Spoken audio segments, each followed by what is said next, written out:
تو اینجا چی میخوای شیطان ایرانی؟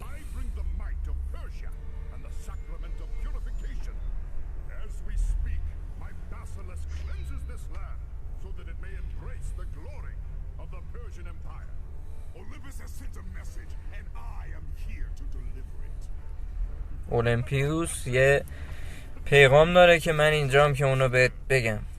پس تو یه پیغامبری.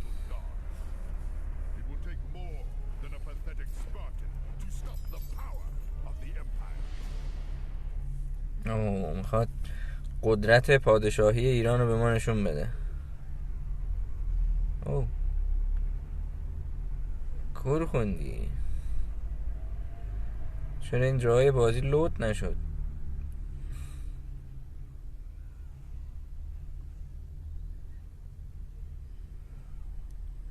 تا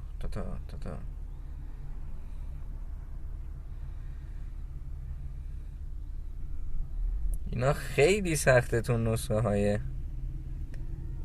دهنتون اون چی بود زدی؟ تو نسخه هارد و ایناش خیلی سخته اینا رو کشتن، ولی دیگه حالا نورمال و بازی اصطلاحاً نورماله دیگه.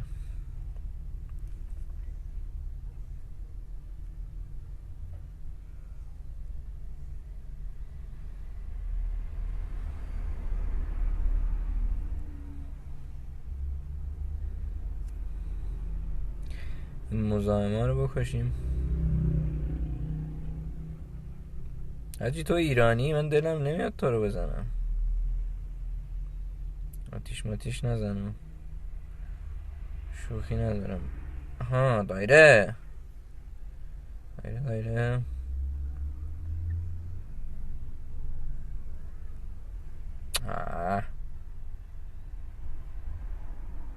این بار دیگه کونت پاره است.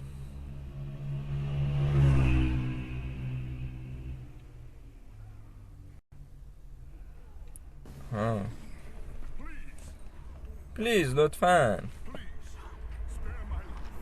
زندگی ما نجات بده و بهت میدم هرچی که میخوای. من از تو چیزی نمیخوام. پادشاهی منو ازم بگیر، زنامو، پولامو. من این چیزا به درد من نمیخوره.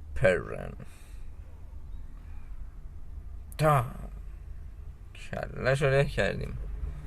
حاجی اینقدر پول هست اینجا، برده برو.